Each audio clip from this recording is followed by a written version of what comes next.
哎，大家伙早喽！8月13号星期日，看太阳，日出刚没多久。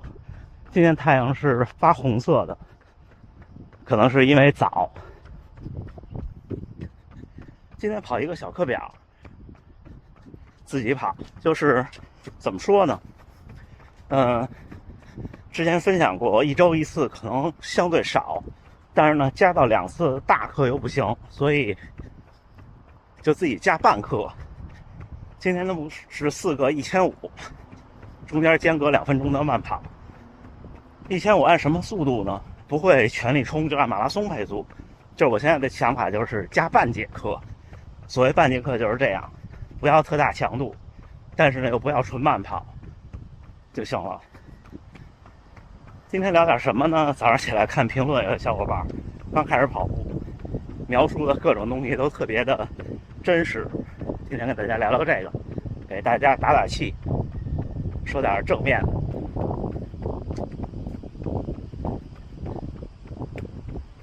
一会儿跑到那条折返的路就开始。我第一组热身设的是手动区触发它结束。行，那一会儿咱们再聊啊，聊聊天，拍1、2组，加油干！一会儿跑到这条主路上就开始第一组，先往转盘那儿跑一个折返回来。因为不可能总跑2条直线不拐弯，还有中间的2分钟的时间。有2位小伙伴都是初跑者，一位说描述的很清晰，什么感觉，怎么练的，哪里疼，很注意热身冷身，然后甚至注意到几步一呼吸之后会疲劳，然后大腿根疼，脚也疼，问我怎么办。另外一位小伙伴是刚开始跑步，没怎么规划训练就瞎跑，1个月轻了5斤，特别高兴。今天咱们就围绕这个跟大家分享分享我是怎么看的。那我们就马上开始第一组，准备。好，3、2、1，开始。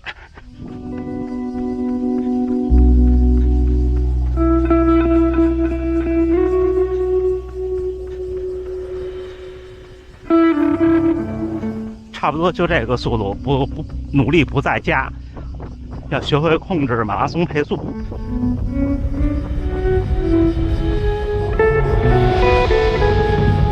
这就叫什么呢？不以跑喜，不以跑悲。我觉得怎么看待马拉松和跑步，也反映人的性格。我是更偏向第一位小伙伴那种性格，就是先看到不足和问题。但是我特别希望我能是那种看到什么都特开心的那种性格，但是这改变不了，各有好坏，没有对错。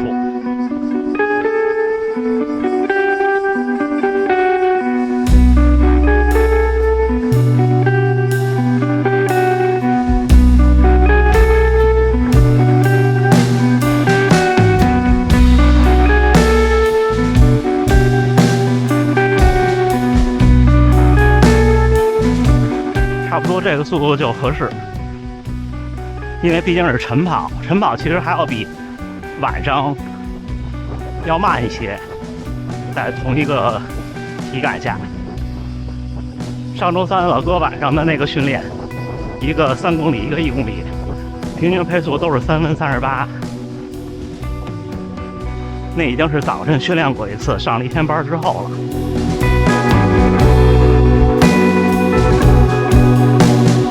其实用不到晚上，你试试，你一个下午就比早晨有劲儿的多。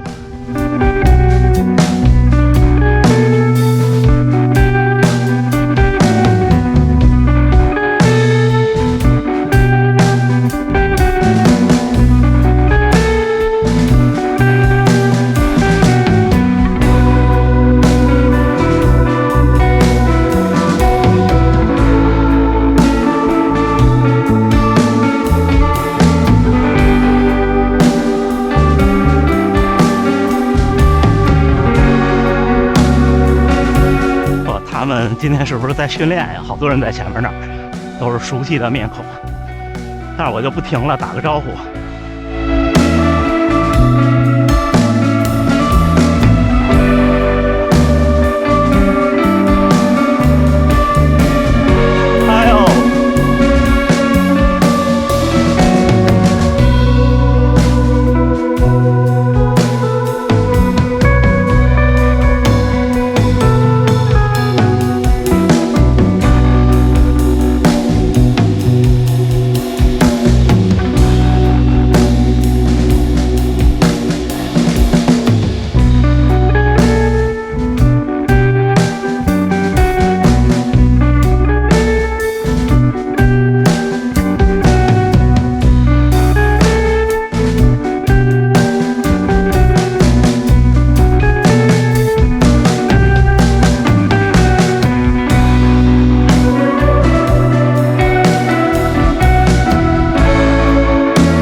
第一组完了，5分54，就说6分吧，那就是将近4分的配速，还行，压的还行，但是不够稳。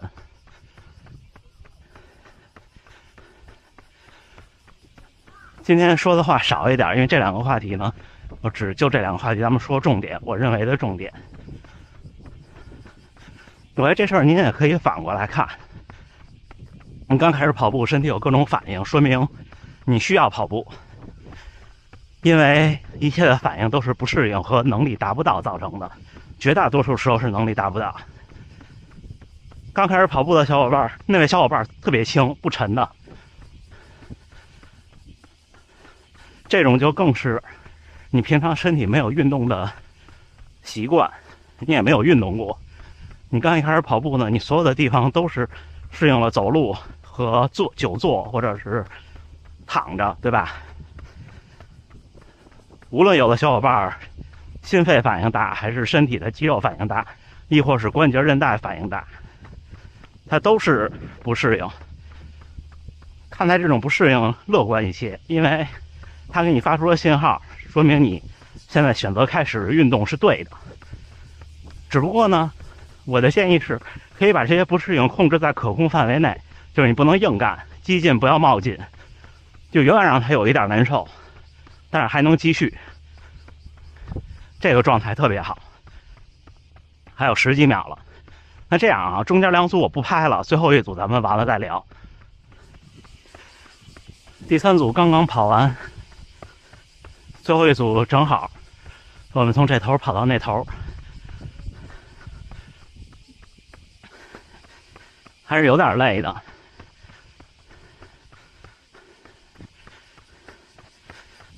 夏天吧，就是我觉得昨天可能说2.4公里一组都长了，可以再短一点，把速度悠起来。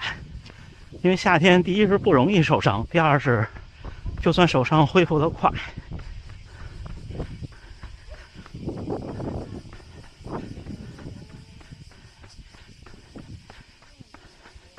还有1分钟不到。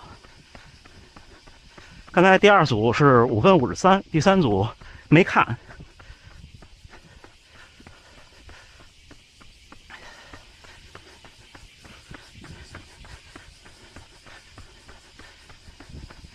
至于组间是跑还是走还是休息，就如果像我们周3那种，就我全力以赴冲刺，其实走路或者休息是最舒服的。但是像我这种自己训练，就是慢跑起来会比较好衔接，而且说白了，一开始没有人带，你要从静止状态起下一组不舒服。这也就是自己练可能练不到那个极限的其中一个小原因吧，人跟人不一样。还有几秒钟，4、3、2，准备，走。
结束，去喝口水。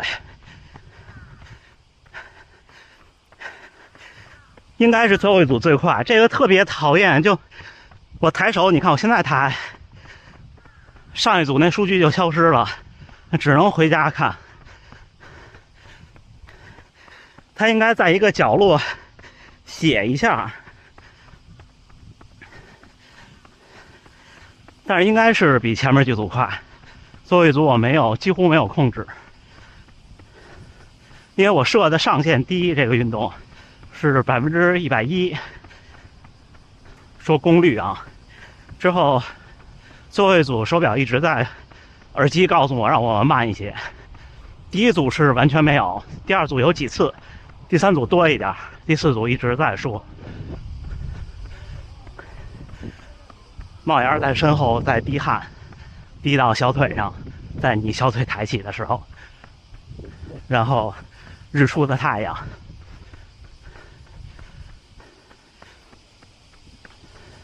有点热啊，先喝口水，咱们聊。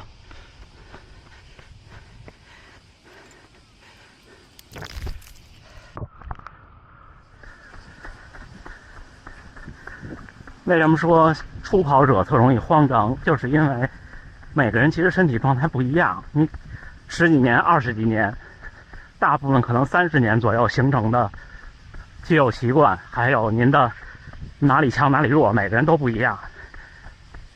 因为每个人的体态和习惯都千差万别。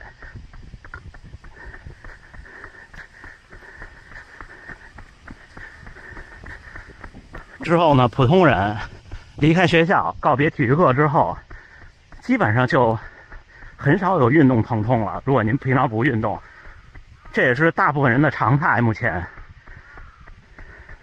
然后你一开始运动，可能你是这儿疼，他是那儿疼，并且呢，从完全没有到有，你肯定自己有一个夸张的心态，这没办法，难免的，会觉得把这问题放大化。然后你上网一查呢，发现每个人也都跟你不一样，你就慌了，是不是我有问题？其实不是的，就是因为他一开始还没有上轨道，你会暴露各种身体的问题，暴露出来是好事啊。就是你这样跑，你觉得你正常来跑完以后，你比较大腿根疼，那说明那个地方薄弱呀。我的考虑是不要太想太多，说是不是用力方式不一样，不对，几乎不会的，大部分情况下或者几乎就是薄弱的原因。这样的话你就接着跑呗，今天跑完它疼，控制在还能跑的范围内啊，别冒进，慢慢它就不疼了，并不是它麻木了，是它够强了，这是个好事儿。像昨天我跟周国云聊的速度和耐力这两个事儿，这已经是最后的最后了，就是你没有其他问题了，或者其他问题已经不那么明显了，那马拉松就相对简单了，其实就是做好速度和耐力。你要是说再往扩大的说，比方做好后勤，做好休息，做好补给，这些才是一个系统工程。但是对大多数人来说，做好耐力和速度，到后期就够了。但是初期您应对的就是先和您身体的各种短板去对抗，就先让自己能跑起来。这就像我组装3D 打印机一样，一开始就先让它能动起来，咱们再说方向对不对，然后调的平不平，精度怎么样，对不对？不能本末倒置。所以解答所有小伙伴初跑者的各种问题，心跳快怎么办？跑不动怎么办？脚疼怎么办？腿疼怎么办？如果您完全没有伤，没有身体的问题，那就跑就好了。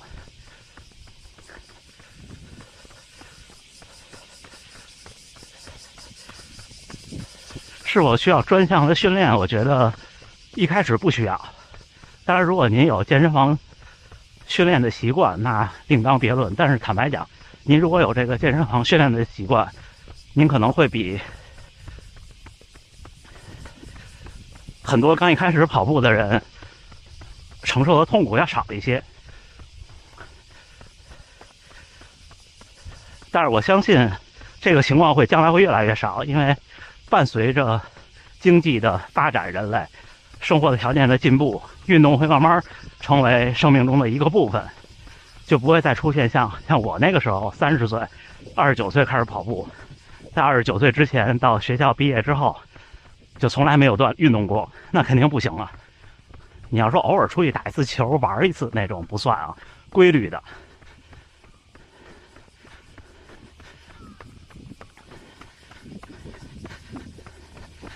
至于体重，嘿，那位小伙伴特别高兴，第1个月减了5斤，还是5公斤，我忘了。这就叫什么呢？刚才说的是不以跑悲，现在叫不以跑喜，因为很快体重下降的速度会变慢的，直到有一天你会发现，面对巨量的训练，你的体重还是会不好控制，因为你已经超过了你的那个写在基因里的那个体重。就像我一样，我这么多年反复的试探它，我觉得我的写在基因里的体重在60公斤到65公斤之间。我每天不管多大训练量，我只要正常饮食，还不是说使劲吃，就吃到将饱，8、9分饱，我的体重就是在一个上涨的状态。然后控制1周呢，就有下降，就是这样。因为你超过了你那个点，就算没超过也会越来越慢的。而且刚开始运动带来的各种愉悦感，都会随着时间慢慢的，它的这个上升的斜率会变小，直到有一天它变成一条直线。变成直线的时候，也不要太悲伤，因为你成功了，你把它变成了你生命中的一部分，对吧？你征服了一件事儿。差不多，今天少说几句话，我凑一个距离回家，大家加油干啊！8月13号星期日清晨7点16训练结束啊，还是一个半程马拉松，1小时39，平均配速4分43，功率207，心率148，步频198。但是今天看平均数可能不是太有意义，因为今天是一个自己加练的课表。先是热身了大约4.5公里，我是手摁表结束这段热身，就我找一个合适的位置。然后之后呢，4个1500，每一个之间呢间隔2分钟的慢跑，对，是慢跑啊，不是停下来休息。我刚才也说了，就是为什么跟着团队训练中间停下来休息不动，甚至就是走路甚至不动，而自己是慢跑，就是因为自己其实很难保持一个每一组启动的节奏。如果你一组完了你就停下来了，你可能会一组比一组累。而且呢，自己跑的这个组呢，就像我一开始说的，我第一是没有使劲，第一是没有那个就是有比我更快的人带我。另外呢，就是今天的这种训练课，我给自己定的目标就是半课，就不是全部，是一半或者一半多，就不要竭尽全力去冲，最后一组稍微努力冲一下就好了，因为它是夹在2次训练课中间的。这就是目标。今天目标完成的很不错。第一个1.5大概是3分50多，然后之后每一个都比前一个快应该，但是我看不到，我贴屏幕上吧，好吗？行，今天还是这个话题，不要因为开始跑步遇到的问题而慌张，也不要因为开始跑步或者开始锻炼收到的一些立竿见影的效果而太过喜悦。放平常心，运动是生命的一部分，或者运动早晚是我们生命的一部分，对吧？善待自己身上的每一个零件。那行吧，那还是祝大家能努力生活，健康平安。咱们炎热的夏训3伏天努力干，下半年秋天拿个好成绩，是吧？行，那这么着，还是明天回评论，后天休息1天啊！加油干，加油干，咱们明儿见。